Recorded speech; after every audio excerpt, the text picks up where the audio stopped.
All right, so you guys sent in a bunch of articles all about the F1 2025 launch season. Yep. And initially I was like, okay, sure, we've got the standard livery reveals, some testing schedules, the usual stuff. But the more I kind of dug into all this stuff, the more I realized that it's actually way more interesting than it first appears. It's fascinating, actually. What we've got here is F1 putting on this massive combined livery event in London. Right. But what's really interesting is all the stuff that's happening around it. Around it, yeah. Secret shakedowns, surprise, launches. Yeah, it's almost like everyone's trying to sidestep the main event. It's almost like they're deliberately trying to not be a part of it. Right. It's like a weird juxtaposition, right? Yeah. F1 saying, come to this big show. Yeah, this is the big one. This is where it's at. Yeah. But behind the scenes, everyone's playing their own. Yeah, they've all got their own little game going on. Okay, so let's start with that London event. Yeah. All 10 teams revealing their liveries together at the O2 Arena on February 18th. Yeah. Has that ever happened before? Never been done before. Really? Unprecedented. Okay, so first time ever. It's a first. But I think we need to be realistic about what this is actually going to deliver. It's going to be a spectacle. It's going to be a show for the fans at the venue. Right. Great for generating headlines. But it's not going to be a deep dive. Into the cars? Into the 2025 cars themselves. Oh, so you're saying it's more about marketing? More marketing than engineering at this point. Okay. Yeah. So, because most of the teams are going to be bringing show cars. Show cars? Which may not even accurately reflect the final designs. Oh, wow. Sauber is even auctioning theirs off immediately after the event. Really? So we're not talking about a very long lifespan for particular F1 cars? Very short. All right. So not much to glean from not from an engineering standpoint. Engineering standpoint, no. But any hints that teams might be releasing digital renders alongside the livery reveal. There's a chance. Okay. There's definitely a chance some teams might use this as a platform to drop those digital teasers. Yeah. And that would give us something more to analyze. So that's what I'm hoping for, because otherwise it's just going to be like... It's just going to be a fashion show. Yeah, pretty much. Okay, so we've got London, which is more about the show. But then you mentioned that some teams are going rogue. Yeah. What's going on there? Williams. They're launching their car before the London event. Really? On February 14th. Okay. At Silverstone. At Silverstone. And they're doing it in a one-off camouflage livery. Now that's interesting. It is. Why would they do that? I think it's a smart move. Okay. Because it's a way to... Just stand out? Stand out, create their own buzz before everyone descends on London. So they're kind of stealing thunder from the main event. In a way, yeah. Okay. So is there like a strategic advantage to that? There could be. Okay. Because it's a distraction. Okay. So while everyone's focused on the London event, Williams gets to have its own moment in the spotlight, generate their own media coverage, and maybe even throw off their competitors a bit. Oh, interesting. It's also good for the fans. Okay. Because everyone loves trying to figure it out. Trying to decode those camouflage liveries and speculate about what's hidden underneath. Yeah, you see these blurry photos floating around. Yeah, exactly. It's like... It's all part of the game. Is this a genuine leak, or is someone orchestrating these accidental glimpses? Yeah, absolutely. It's all very cloak and dagger. It's all a bit. Right. Yeah, cloak and dagger. Okay, so we've got London, then we've got Williams doing their own thing. Yeah. But this is just the beginning, right? This is just the start. Like a whole other wave of activity. Whole wave of activity. Before official testing even starts in Bahrain. Yeah, in Bahrain on February 26th. Give me the rundown. Okay, so what's going on? We know that Williams and Haas are both conducting shakedowns at Silverstone the week before the London event. So they're going to get 2 bites at the apple. They are, yeah. Interesting. So those are initial test runs. Okay. Chance for the teams to shake down the new cars, make sure everything's working as it should. Gotcha. Then you've got Ferrari launching. Okay. And shaking down their car at Fiorano. Okay. On February 19th. All right. And then AstonMartin, Mercedes, and Red Bull. Wow, busy week. They're all doing shakedowns in Bahrain. In Bahrain, okay. The week before testing. So that's a lot of opportunities. It is. To get early glimpses. Yeah. Even if the teams are trying to keep things hush-hush, you almost feel like an F1 detective. Yeah. You know what I mean? Piecing together clues from these blurry photos and rumors. And exactly, yeah. It adds a whole other layer of intrigue. To the whole launch season. It makes analyzing those early photos even more important. Why? Because you're not just looking at the car, you're looking for any little detail that might give you a hint about its performance potential. So it's like... Is there something unusual about the side pod design? Yeah. What are they hiding? Are they testing a new front wing configuration? Okay. These early glimpses can be very telling, incredibly revealing. So we've got the London event. Yeah. We've got Williams going rogue. All these secret shakedowns happening before testing. Yeah. It's a lot to take in. It is. But let's talk about the cars themselves for a second. Okay. Relatively stable regulations this year. Yeah, we are. So are we expecting more of an evolution? Yeah. We're expecting more of an evolution? Yeah, it tends to be. In car design. It tends to be evolution rather than revolution. Or it's going to pull a Red Bull. Well, that's the $1 million question. Right, like completely shake things up. Yeah, could someone pull a Red Bull and come up with something totally different, really innovative? Yeah. Because Red Bull caught everyone off guard last year. They did. With that car. So it wouldn't be surprising to see another team try and pull off a similar feat. Try to do the same thing. Yeah. Yeah, okay. So who's it going to be? Well, who should we be watching? Who should we be watching? Yeah. I think McLaren is one to watch closely. Okay. Their CEO has been dropping some hints. About some, well, he used the word brave design ideas. For their car. So they're feeling confident. They've stated that they want a challenge for both championships. Whoa, really? So they might be willing to take some risks. They have a lot to prove. They do. I mean, can they really take on Red Bull and Ferrari? Well, they've got a mountain to climb. I mean, those teams have been at the front. They have. For a while. But McLaren have been making steady progress over the past few seasons. And they've got a good driver lineup. They do. So if they can nail that car design right. and avoid any reliability issues, they could be a threat. They could be a real threat. So McLaren's potentially a wild card then? Yeah, I think so. Anyone else? Ferrari. What are they doing? They are switching to a pull rod front suspension this year. Is that a big deal?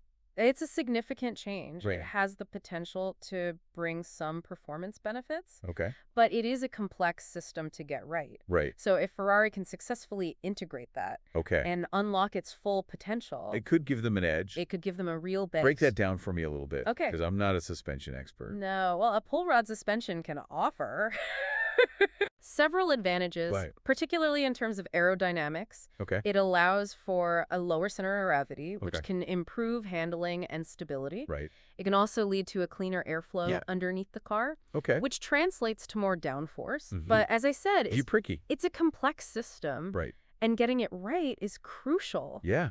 If they can make it work. It's a game changer. Could be a game changer. All right. So McLaren might be aggressive. Uh-huh. Ferrari's making a big change. Yeah. With their suspension. Yeah. When we get those first glimpses. Yeah. Whether it's from a render or a shapedown or even those blurry photos you mentioned. Yeah. Are any other areas of the car? I think the side pods and the floor of the car are always key areas for aerodynamic development. These are the areas where teams are constantly experimenting, trying to find ways to improve airflow and generate more downforce. So when you see those first images, pay close attention to the shape and design of the side pods, the floor.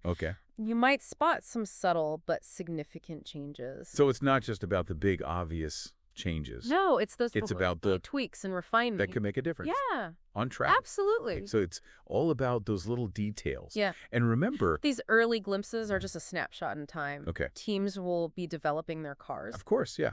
Throughout the season. Right. Introducing updates, modifications based on what they find from testing and racing.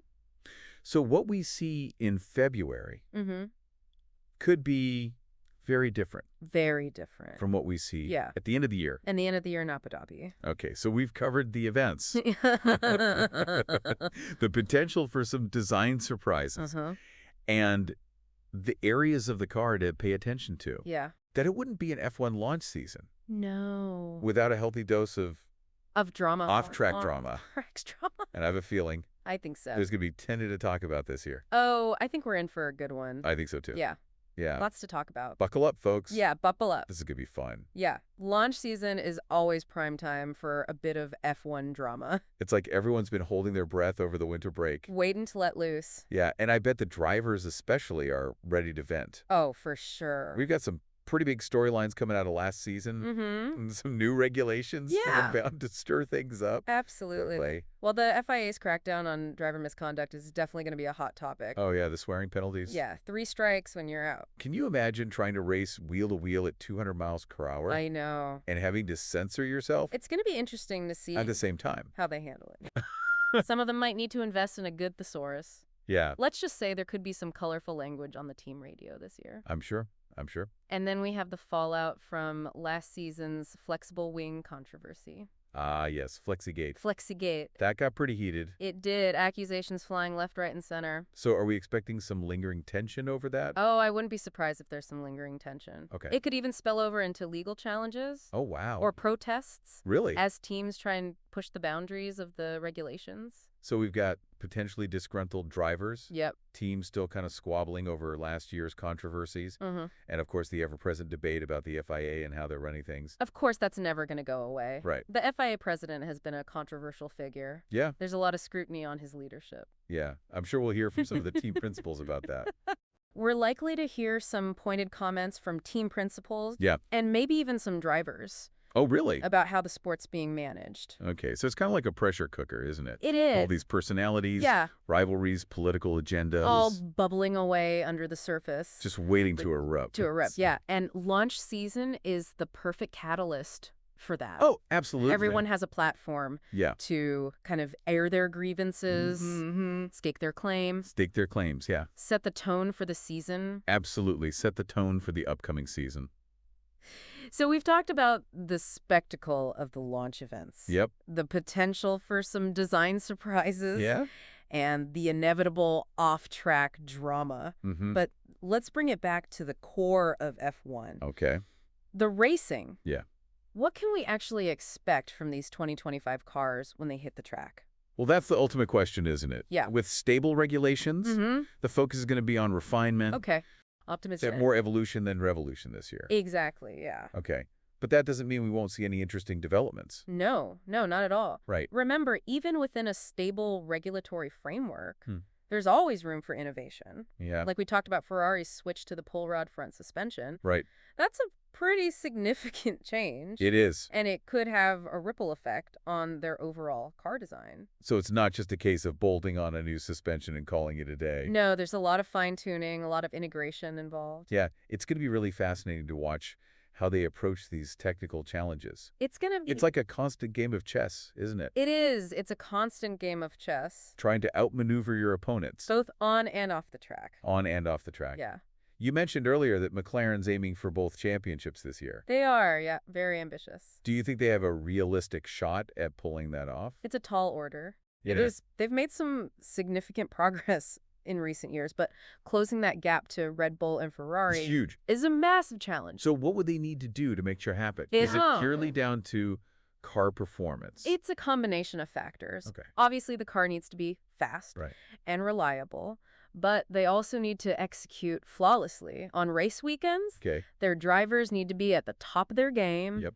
And their strategy team needs to make all the right calls. And don't forget about the development race throughout the season. Oh, that's crucial. Hey. The teams that can bring consistent upgrades and keep pushing the boundaries of their car designs. Yeah, they're going to have the advantage. That's a big advantage. Yeah, that's a good point. The season's going to be a long one. It is a long season. It's a demanding one. Yeah. And the teams that can maintain that momentum throughout the year. They're the ones who are going to be in contention. They're the ones who are going to be there at the end. Speaking of development. Yeah. You mentioned that McLaren is even willing to sacrifice some development time. They are. On this year's car to get a head start. On the 2026 regs. On 2026? Yeah. That's a bold strategy. It is. It's a gamble. They're betting at the future. They are. Hoping that the gains they make in 2026 will outweigh any potential losses this year. It's a real high-risk, high-reward scenario. If it pays off, they could be in a very strong position. Yeah, but if it backfires, they could find themselves falling behind the pack. So it's a real balancing act. It is. Very delicate balancing act. Okay, so we've got McLaren's gamble, Ferrari's suspension switch. Yeah.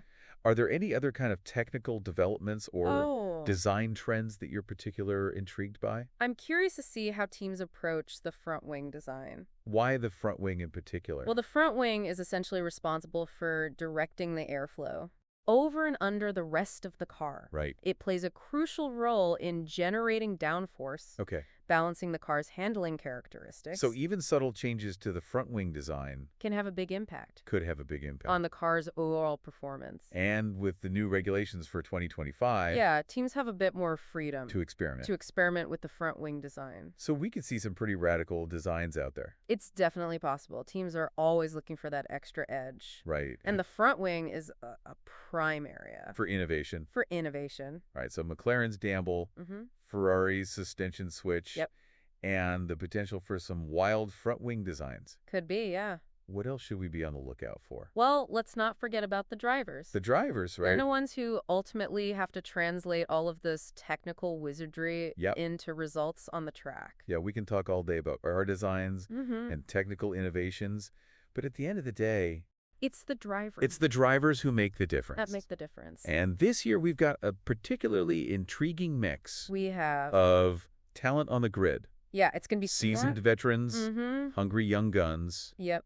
And a few drivers with points to prove. Absolutely. It's going to be a fascinating battle for supremacy. It is. Both within teams and across the grid. And with all the off-track drama, the preseason hype is reaching a fever pitch. It's almost like a whole other race is happening before the season even begins. It is. It's a race for headlines. Right. A race for attention. Yeah. A race for the upper hand. In that psychological game. In that psychological game. Yeah. And that can be just as important. Oh, absolutely. As what happens on the track. Confidence, momentum, and the ability to handle pressure. All the difference. Can make all the difference in a championship battle. So, as we head into this new season, what are you watching closely?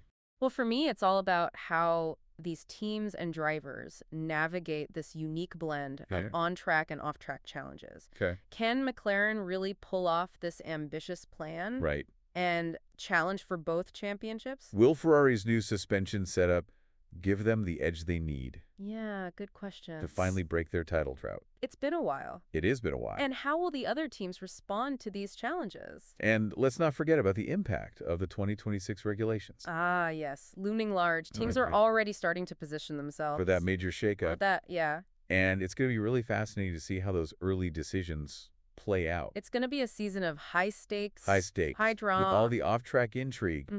Is there a chance that the preseason buzz could actually overshadow the on-track action? I think there's a real chance of that. Wow. Yeah, all this hype and anticipation. Will the actual races live up to the expectations? Only time will tell. I guess we'll have to wait and see. We'll have to wait and see. But one thing's for sure. Yeah. We're in for a wild ride. We are. So what stand out to you from everything we've covered today? What are you most excited to see? I feel like we're on the edge of something big here. Yeah, I think that's a great analogy. There's definitely a sense of anticipation. It's like the calm before the storm. Yeah, like the calm before the storm. We've got teams making these bold moves. Yeah, and drivers with a lot to prove. Right, and then this looming specter of the 2026 regulations. Ah, yes, that's hanging over everything. It's like casting a shadow. Yeah. And, you know, we've been so focused on like the immediate future with all these launch events and shakedowns that it's easy to forget about the bigger picture. It is. You know? Easy to get lost in the wheels. 2026 is going to be massive. Massive shakeup. Right. Like huge. A huge shakeup for the sport. Yeah. And the decisions that teams are making now could have huge implications. Absolutely. Down the line. Huge implications. Right. Yeah. So yeah, a 2026 regulations are going to bring in some pretty significant changes to the power unit. Okay. A greater emphasis on sustainable fuels and hybrid technology. So that's going to require... That's going to require teams to completely rethink their engine designs. Right. So, yeah, this could really shake up the order. Yeah, because some teams might see this as an opportunity. Yeah, an opportunity to leapfrog. To get ahead. Yeah, get ahead of the competition. Yeah. While others... might really struggle to adapt. It makes you wonder if some of these bold decisions we're seeing, like McLaren's willingness to sacrifice development this year, are directly tied to their 2026 strategy. Yeah, I think it's a good possibility. Like, are they playing the long game here? Yeah, are they thinking long term? Absolutely. They're accepting a potential setback in the shorter term, but hoping to gain an advantage. Down the line in the future. So it just adds another layer of complexity to this whole preseason analysis. Yeah, it does. We're not just trying to figure out who has the fastest car right now. No. We're trying to figure out who's making the smartest decisions. Long term. Absolutely. It's like a multi-dimensional chess match. It really is. And let's not forget the human element. Drivers. The drivers, right? Yeah. They're going to play a critical role. Absolutely. In how this all unfolds. Yeah. We can talk about the cars all day long. But ultimately, it's those drivers who have to make it happen. To get the results. So we've talked about some of the potential storylines, McLaren's ambition, Ferrari's technical gamble. Yep.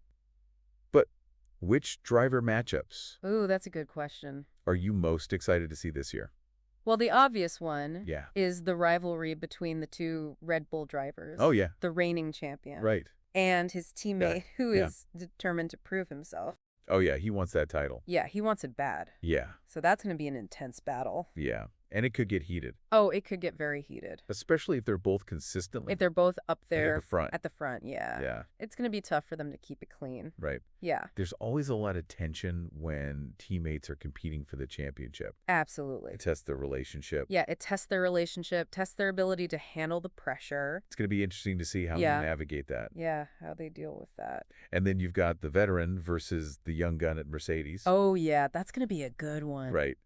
Get the veteran. With all of his experience. With all his experience, yeah. His ambitious teammate. Who's hungry? Who's hungry for success? Yeah. Yeah, that's a really interesting dynamic. It's like a passing of the torch. It is. It feels like a passing of the torch. You get this sense that the young guys are coming through. The young guys are coming. They're ready to take over. They're ready to take over. Yeah. But the veterans aren't going to give up easily. No, they're not going to go down without a fight. That's what makes this season so compelling. It does. Right? We've got this clash of generations. The established teams are trying to maintain their dominance. Yeah, climbing on ambitious underdogs. Trying to shake things up. And then just a whole lot of uncertainty about how it's all going to play out. It's going to be unpredictable. Oh, yeah. That's for sure. And we haven't even touched on, like...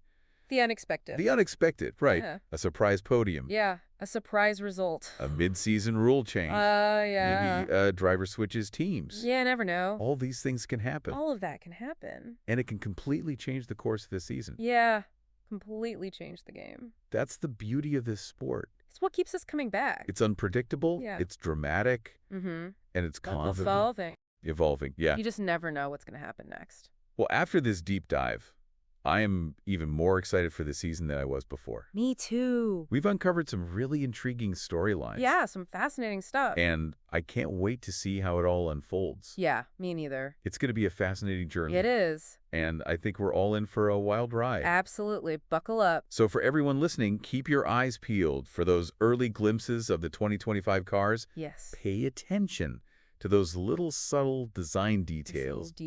And get ready for a season filled with drama. Oh, there's going to be drama. For sure. And hopefully, fingers crossed, some spectacular racing. Yeah, we need some good racing. All right, so that's it for this deep dive into the F1 2025 launch season. It's going to be a good one. We'll be back soon with more insights. More analysis. Maybe even a few predictions. We'll see. And until then, keep the racing spirit alive. That's right. We'll see you guys soon.